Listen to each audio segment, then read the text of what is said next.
cayó del árbol? No lo sé. ¿Por qué murió? ¿Por qué es el mono cayó del árbol?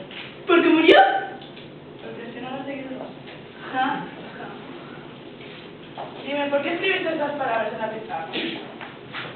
Tal vez es mi madurez, tal vez son mis genes, tal vez es mi zodíaco, tal vez el diablo me hizo hacerlo. Tal vez tú decidiste hacerlo y no es culpa de nadie de la música tuya. No me caes. Eso no es necesario en esta sesión. Pero sí es necesario que me digas toda la verdad. ¿Hay alguien en que tú quieras convertirte en carne muerta?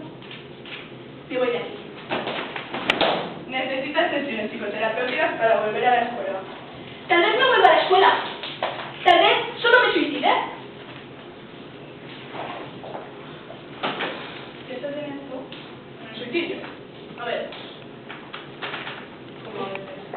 como cuando oigo las voces. ¿Qué voces? Voces en mi cabeza.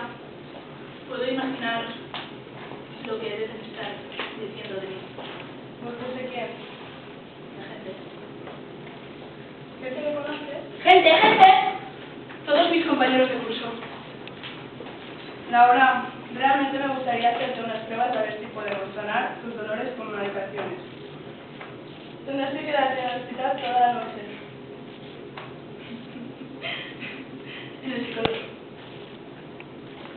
¿Tú sabes la reputación que me quedará en el colegio cuando todos se enteren que estoy loca? ¡Mira esta mierda! ¿Por qué el mono cayó del árbol? Porque yo lo maté.